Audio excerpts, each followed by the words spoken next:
us as to the importance of today, the significance, and I will start with Dr. Joabe. Should we give the government the benefit of the doubt? Dr. Joabe. Well, if you mean doubt in the sense of the good intentions of bringing us together, that's fine. Implementation. That they would implement? That they would implement. Well, I am harder than you would. I don't think that it's a question of giving doubt. I think we have a collective responsibility to make sure that there will be implementation. Other than that, then what have we come here to do? So I don't think it's a matter of, I mean, there will be a commitment on the part of the government to do it, but I don't think we should be passive and leave it to them. So we will join in and make it their choice that we will implement.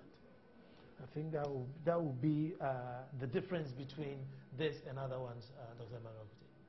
Certainly. I mean, those who questioned whether this was necessary or not also said, well, haven't we seen it before? Mm-hmm. Haven't we heard? What came out of it? What changed in our lives, in our living standards, our living conditions? We've still lived with the problems. Probably they've gotten worse over 13 years and so on. So, I mean, you didn't get that feel of great excitement and expectation over this. And I believe that even some who came said, well, how do we make this different?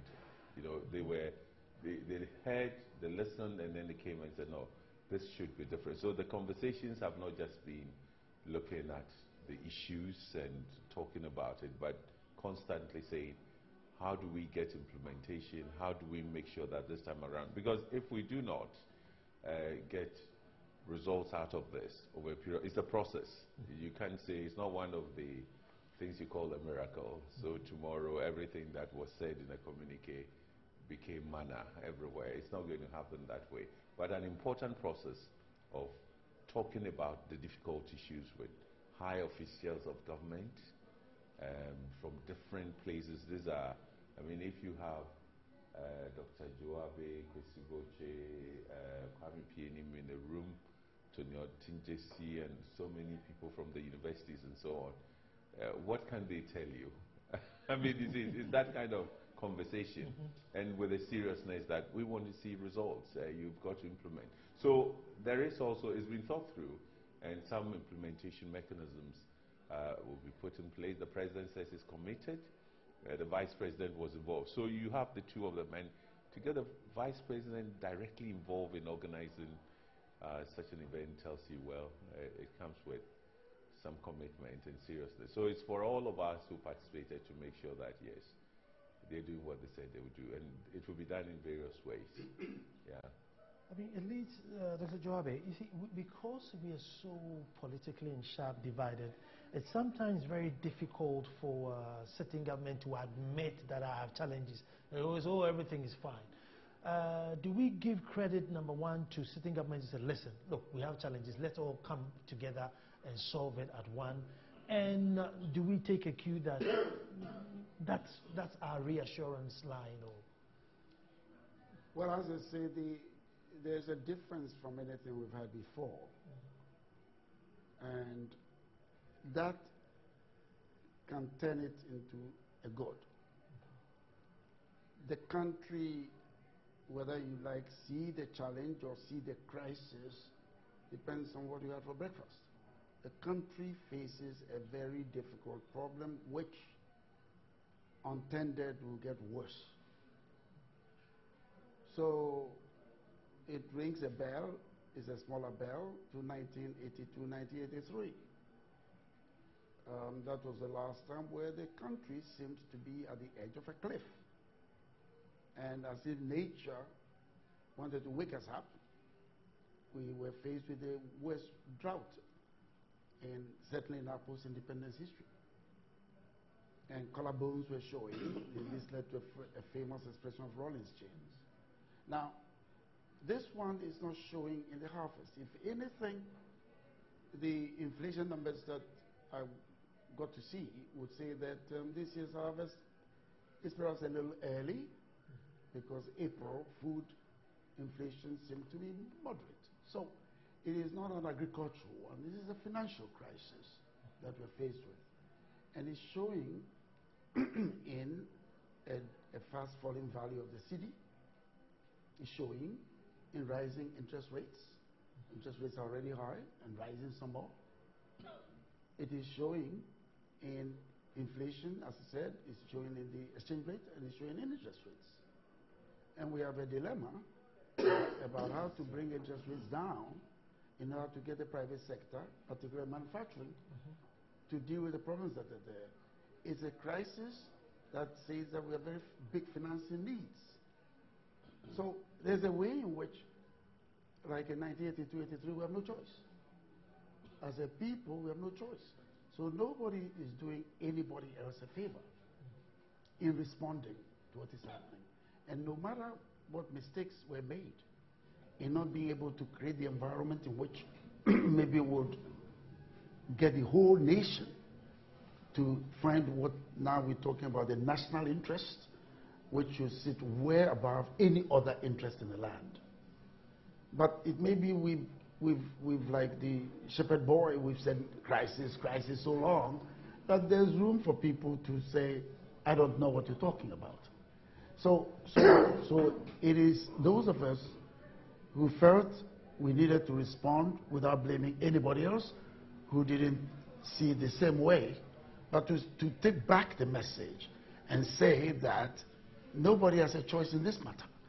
It's a question of explaining the urgency of the problems we are faced with, explaining why we have a problem with the prices of utilities, but the prices are rising because the exchange rate depreciation has a lot to say about it. So we can't say more than that for now. What I feel encouraged by is that somebody felt it necessary to call sons and daughters to come and deliberate.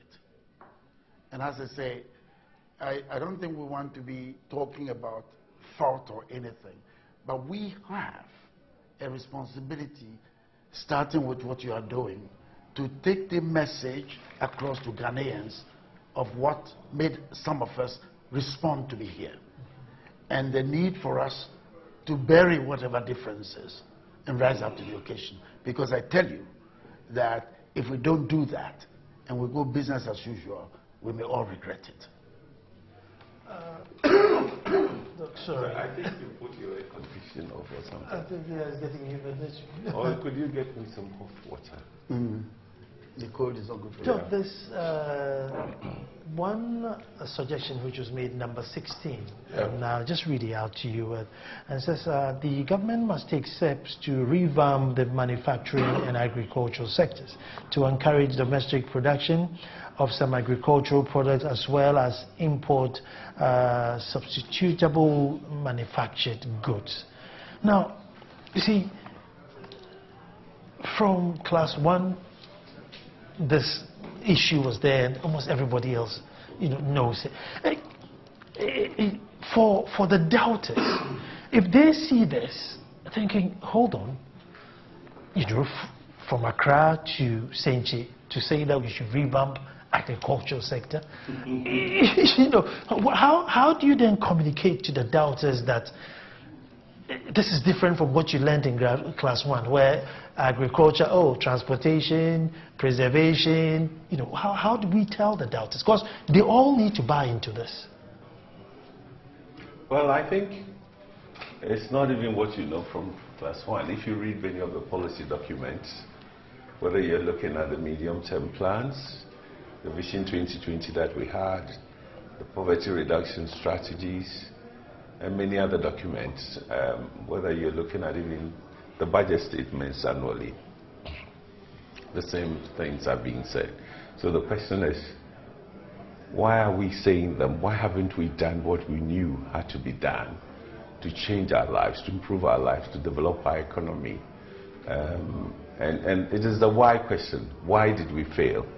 That we should try and answer. And I think what the doubters would like to know is not because we are saying them repeatedly, because they know we haven't done them.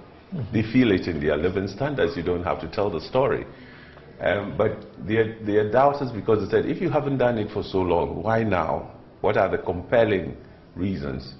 And how do you persuade us that this time you do it differently? So I think it's a difficult situation for anyone to find himself in. But what it would require then is that you certainly would have to look at what sector ministries do.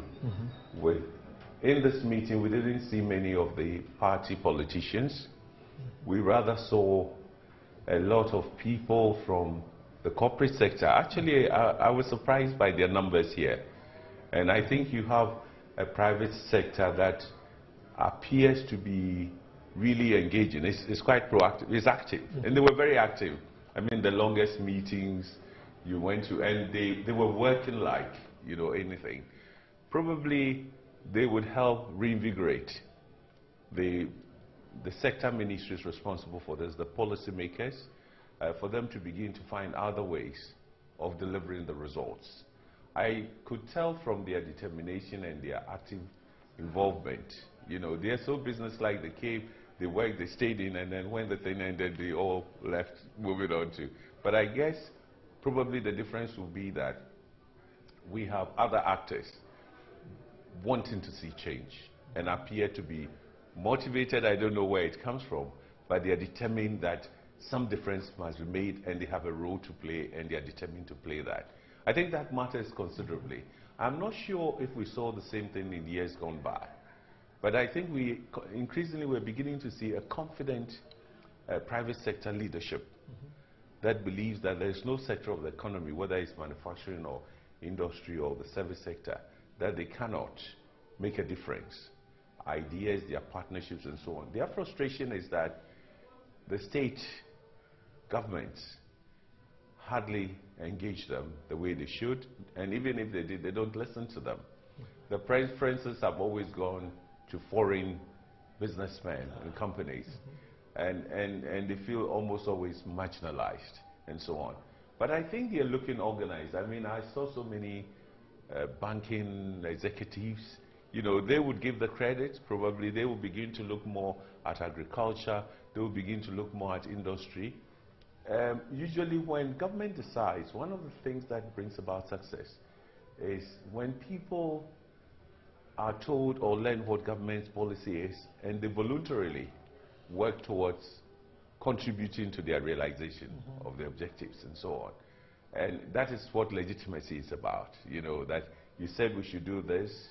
Well, how do we do it? I like it, I don't like it, but let's give it a try. So I think for me, what I felt was interesting is, it's not just the government making policy. A government in serious economic situation probably doesn't have the money. That makes it feel that, look, I'm going to invest so much in agriculture and so on.